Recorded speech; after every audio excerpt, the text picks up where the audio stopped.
Welcome back to another episode of Raw Thoughts, Me, Myself, and AI, the podcast where I unpack a lot of stuff about men, apply it to my life, figure out where I went wrong, where I can make better decisions, where you can make better decisions.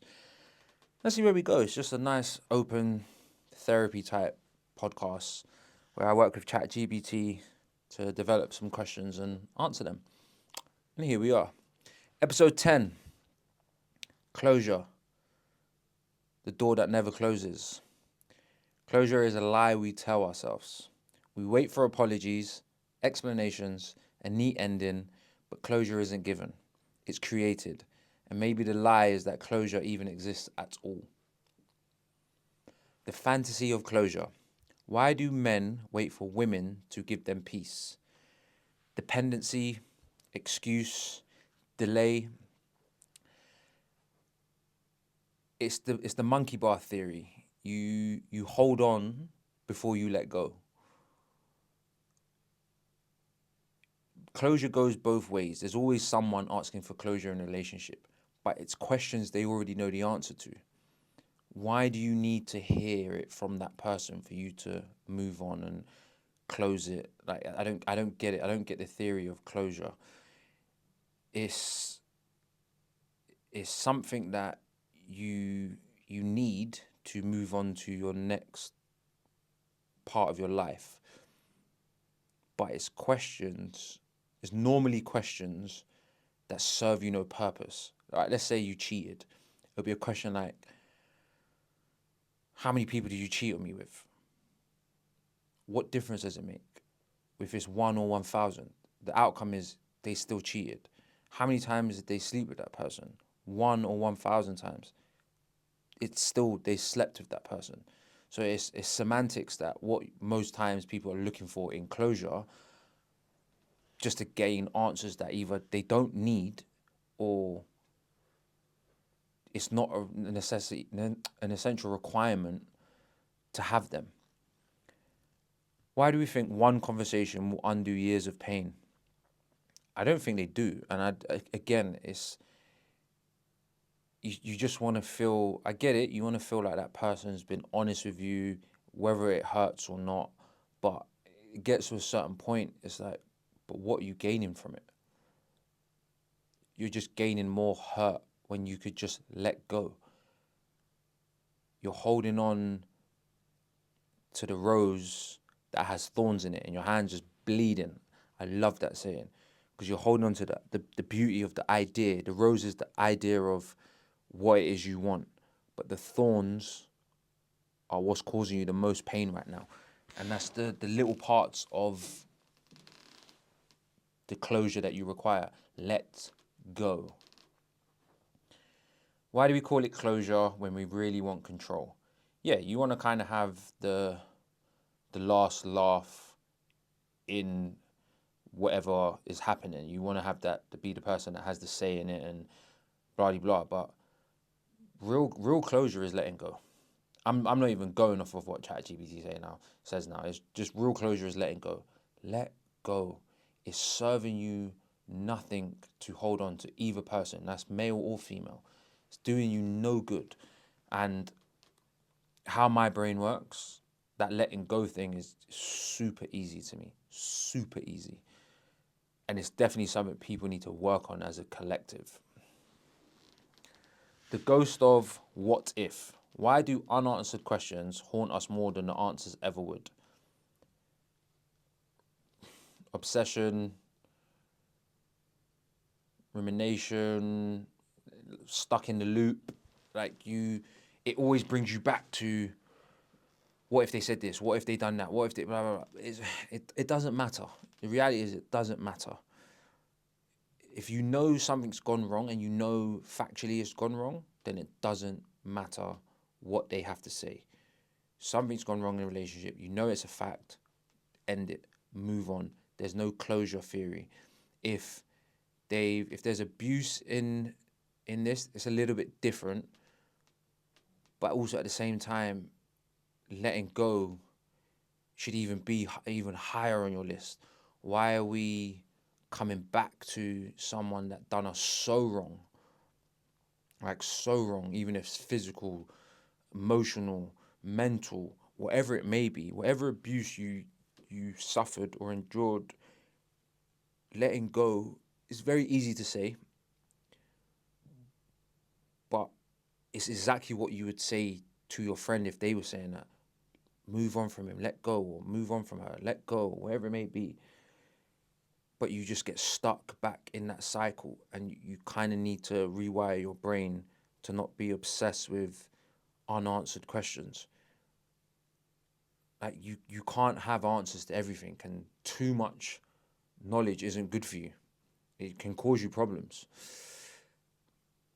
Why do men replay endings like rewatching losses? Why do men replay endings like rewatching losses? I don't replay. I can't speak for men on this one. If it's over, it's over.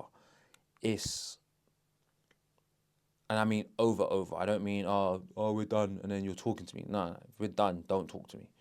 That's where I'm at when it's over and it's done and dusted. There's no going back. When we're not running it back and all of that stuff. So you men that replay endings like rewatching losses, stop doing it. You have to learn to, if it's what you wanted, fix up. If it's not what you wanted, move on. Like why don't hold her don't keep her around because of your insecurity, because that's what it normally would be. Coping versus healing. Why do men confuse numbing with healing? It's a coping mechanism and a little bit of denial.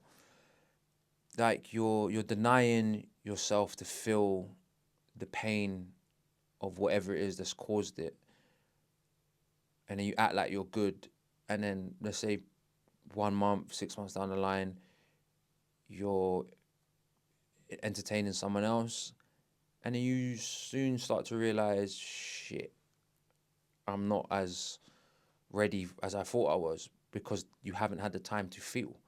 And then all you've done now is hurt someone else. And then that cycle continues. Then you're the bad guy to this person. And then you're just a villain in multiple people's stories. It's like being in a Marvel universe and you're Thanos. You're just affecting so many people's lives. And you can't help it now because you've denied yourself the original healing. And you know how hard it would be to have gone through 2 to 3 relationships, situationships, whatever you want to call them, but it's the one that's 4 relationships back that's caused the problems. You have to go back and heal that. Do you know how much brain work that would require? It's crazy. So just feel, guys. Like, learn to feel. It's okay to feel. Why do we drink, swipe, or work harder instead of facing grief? Because grief comes in many a form. Like, you it's difficult to sit with the raw emotions of things because you're thinking, all right, why don't I cry? That's how most people handle with grief. They get upset, they cry it out. It lasts a few days to a few weeks, but you haven't cried yet. You're angry, so you try to channel it in different ways, and alcohol is normally a way of channeling it out, because then you start to talk a bit more freely because your inhibitions start to go. You jump on a dating app. You're finding a dopamine fix to cure that grief feeling, that other feeling that's floating in the back of your head. You go gym more. You try to punish your body because your mind won't stop. So you're like, all right, cool. Let me do this. You just gotta just sit with your emotions for a bit. It's okay. Again, a lot of this is it's okay to feel, but you're just hard on yourself, and you're not getting closure on anything. Relationships, deaths, loss of a job. There's You're not going to gain the closure if you're not sitting with the feelings of it. Because I feel like closure is a within thing. It's not an external thing.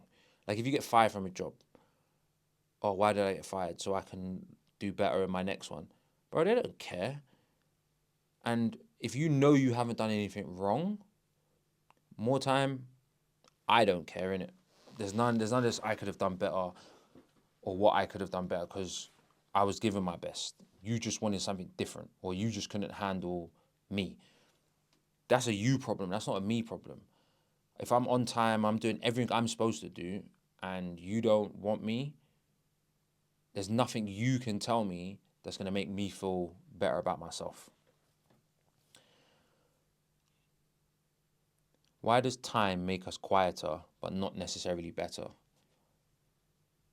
Because, bro, you learn that more time talking to people doesn't do much. Problem shared is not a problem halved. It's normally a problem doubled. But being quiet doesn't get you anywhere. So it's a catch-22. Shit, it's why I'm here now. That's the reality of it. The myth of moving on. Why do men carry every ex into the next relationship silently? Because of the numbing agent where they feel they're healing, but they're not. It's baggage, it's comparisons, the ghost of your ex. Like, if she was a good person, then you're going to compare what this person does because it's like, boy, you don't really even match up. Or if they do, then there's something. There's always going to be something if you've not moved on. Like, emotionally and mentally moved on. Physically, you would have moved on. But you need to... Finding better is irrelevant because there's a comparison theory there. You need to just find someone for you.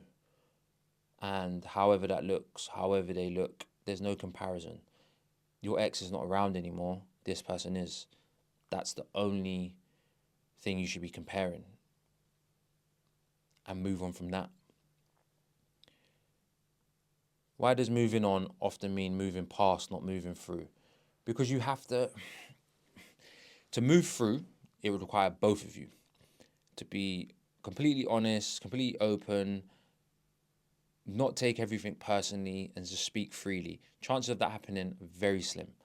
So you normally just move past it because moving through is not really an option. And moving past it is a lot quicker. That doesn't make it right. It just means it's an easier transition to get through it, to move on to your next relationship if that's the goal. But if it's to heal, then you kind of have to do it together. Why do we call ourselves healed when we've only stopped talking about it? Out of sight, out of mind. And out of mouth means more time it doesn't exist. I feel to really heal, you should be able to talk about it. If you've healed, you can talk about it. It shouldn't cause you no effects, no damage, no problems to discuss something that's caused you pain, it's brought up sad times, whatever it may be. If you've really healed, you should be able to discuss it. So just don't be quiet about it and pretend you've healed. Discuss it. Closure with ourselves. Why do men need their own apology more than anyone else's? Ownership, living the truth, self-forgiveness, self-care, self-help. Like, all of these things matter. Like, I've apologized to my past self before, because if I knew what I knew now that I knew back then a lot of things in my life would be a lot more different. I'd understand a lot more. There's, like I said, there's things that have come up of late that now I've learned about myself that, these things were happening the whole time, and I thought this was that and that was this, but it really wasn't. It was just that, and that's crazy. So I was doing a disservice to myself, and I've pledged not to do that going forward. Why is admitting our role scarier than blaming hers? No, it's not. Whatever role she played that role. There's nothing you can do about that. You're only in control of the role you play. So it shouldn't be scarier than blaming her. It should just be, this is the role that each of you played in this scenario. Apologize for your shit. You apologize for your shit, and be done with it. Why does closure start with accountability? Because you have to understand what you've done. If you don't understand what you've done, then you'll never get real closure, because that's where the truth lies, is in you understanding what you've done, understanding if it's pain that you've caused or mistrust or whatever it may be, understanding it fully and not just saying it, completely getting it. You'll never know what that person feels, but you can understand it at the same time, because you'll never get the extent of how they feel, because that's how they feel. And that's something that women need to understand, is that men will never understand how you feel, like literally, but we can understand what the pain may have caused. Living with scars. Why do we expect healing to erase pain instead of integrate it? Acceptance, reality, that literally having an emotional scar on your brain and your heart. You'll never forget. You just learn to forgive. But you should never forget, because it's something that you'll remember that you don't ever want to experience again. So there should be no erasing of pain. It should just be, oh, I know what this feels like. I know what this felt like. I don't want to feel this again. Here are the signs to it. Why can't we accept that some wounds stay open, but life goes on anyway?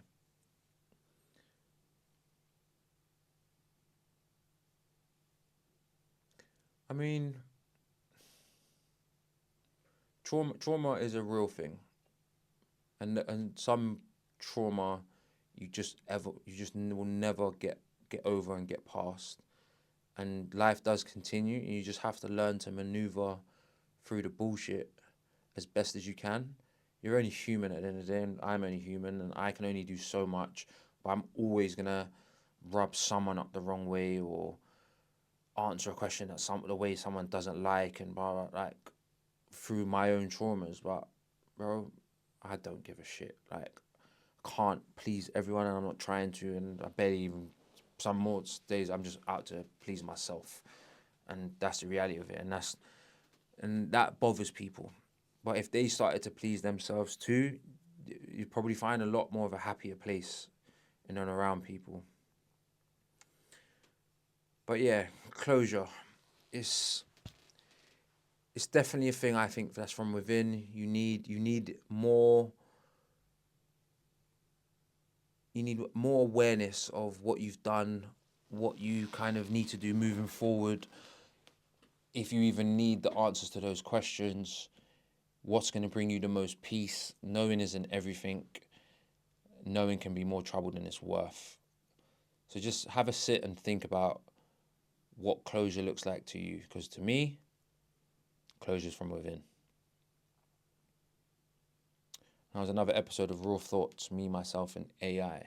I'll see you soon.